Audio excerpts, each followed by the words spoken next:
നമസ്കാരം സാർ. ഞാൻ Rajil K P, Kannur ജില്ലയിൽ തലശ്ശേരി സ്വദേശിയാണ്. ഞാൻ സാറ് ഒരു ചോദ്യം ചോദിക്കുമ്പോൾ ചെറിയൊരു നിർദ്ദേശം കൂടി പറയട്ടെ. ഞാൻ കമ്പ്യൂട്ടർ സയൻസ് മേഖലയിൽ അധ്യാപകനായിട്ട് ജോലി ചെയ്യുകയാണ്.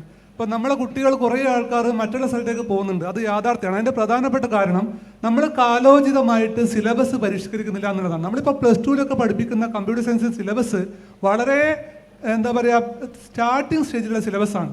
അത് മാറ്റേണ്ടത് അത്യാവശ്യമാണെന്ന് പറഞ്ഞുകൊണ്ട് ഞാൻ ചോദ്യത്തിലേക്ക് വരുവാണ്.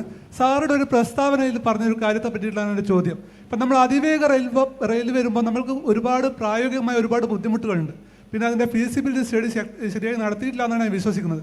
പക്ഷേ സാറ് പറഞ്ഞൊരു കാര്യം ഉണ്ടായിരുന്നു, ഈ നമ്മുടെ റെയിൽവേയിലുള്ള വളവുകൾ നിവർത്തിക്കഴിഞ്ഞാൽ നമ്മൾക്ക് ഈ ട്രെയിനുകൾ കൂടുതൽ വേഗത്തിൽ ഓടിക്കാൻ പറ്റുമെന്നും അത് പ്രാവർത്തികമാക്കാൻ പറ്റുമെന്നും. അപ്പോൾ അതിനുള്ള നടപടികൾ എന്തൊക്കെ കൈക്കൊള്ളാൻ പറ്റുമെന്നുള്ളൊരു അറിയാനുള്ള ആഗ്രഹമുണ്ട്. അത് ചോദിക്കാൻ കാരണം എന്താ വെച്ച് കഴിഞ്ഞാൽ, ഇപ്പം വന്ദേ ഭാരതിൽ ഞാൻ ഒറ്റ പ്രാവശ്യം പോയിട്ടുള്ളൂ.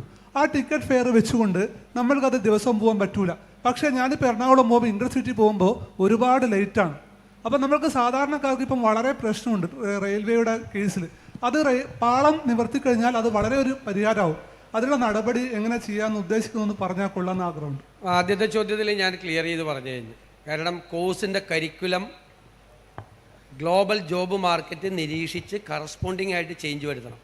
ഇല്ലെങ്കിൽ ഇത് ഔട്ട്ഡേറ്റഡ് ആവും. അതാണ് മെയിൻ. വേറെ ഒരു സൊല്യൂഷനും ഇല്ല. അത് ഞാൻ പറഞ്ഞ കാര്യം അടിവരയിട്ടിട്ടാണ് താങ്കൾ ആ സെക്ടറിൽ പ്രവർത്തിക്കുന്ന ആൾ പറഞ്ഞത്. എത്ര ഔട്ട്ഡേറ്റഡ് ആണെന്നാണ് താങ്കൾ പറഞ്ഞത്. രണ്ടാമത്തെ കാര്യം, നമ്മൾ കേരളയിൽ എതിർത്തു. എന്താണെന്നറിയാമോ?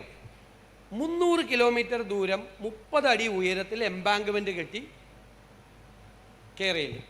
ബാക്കി 200 കിലോമീറ്റർ ദൂരം 2 വശത്തും 10 അടി ഉയരത്തിൽ മതിൽ കെട്ടി കേരളയിൽ. കേരളത്തിൻ്റെ ജോഗ്രഫി എന്താ? സ്ലോപ്പാണ്.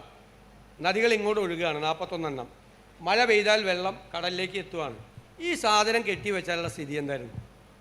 ഒരു എൻവയൺമെൻറ്റ് ഇമ്പാക്റ്റ് സ്റ്റഡി നടത്താതെ, ഫീസിബിലിറ്റി സ്റ്റഡി നടത്താതെ ചെയ്താൽ പിന്നെ മതിൽ കെട്ടിയാലൊരു ഗുണമുണ്ടായിരുന്നു. എന്താണെന്നറിയോ? ട്രെയിൻ മാത്രമല്ല ഓടിക്കാൻ പറ്റുന്നത്, മഴക്കാലം ആകുമ്പോൾ ബോട്ട് കൂടി ഓടിക്കായിരുന്നു. 2 സൈഡിലും മതിൽ കെട്ടി വെച്ചാൽ കേരളത്തിൽ. അപ്പം അത് ഞങ്ങൾ ചെയ്തെന്താ അറിയോ? ഡീറ്റെയിൽ സ്റ്റഡി നടത്തി, റെയിൽവേ എക്സ്പേർട്സായിട്ട്, ഫിനാൻഷ്യൽ എക്സ്പേർട്സായിട്ട് ചർച്ച നടത്തി ഞങ്ങളൊരു കൺക്ലൂഷനിലെത്തി അത് വേണ്ടാന്ന്. അപ്പോൾ 2 ഗവൺമെൻറ്റും ശരിവെച്ചു അത് വേണ്ടാന്ന്. അപ്പോൾ ഞാൻ പറഞ്ഞൊരു ഓൾട്ടർനേറ്റാണ്, 600ഓളം വളവുകൾ നമ്മുടെ റെയിലുണ്ട്. അത് നികത്തിയാൽ തന്നെ നമുക്കൊരു 2 മണിക്കൂർ സേവ് ചെയ്യാം. 2 മണിക്കൂർ സേവ് ചെയ്യാം. ഇപ്പോൾ ഒരു 500 കോടി രൂപ കേന്ദ്ര റെയിൽവേ അനുവദിച്ചിട്ടുണ്ട് വളവുകൾ നികത്താൻ വേണ്ടി. പിന്നെ നിലവിലുള്ള റെയിലിനോട് സമാന്തരമായി തന്നെ സ്ഥലമില്ല കേരളത്തിൽ. കൂടുതൽ സ്ഥലമെടുത്ത് കുറച്ചുകൂടി സ്പീഡിൽ വേണമെങ്കിൽ ട്രെയിൻ ഓടിക്കുക. 2 ട്രാക്കോ 3 ട്രാക്കോ കൂടി ഉണ്ടായിട്ട് ഒരുപാട് ഓൾട്ടർനേറ്റീവ് ഉണ്ട്.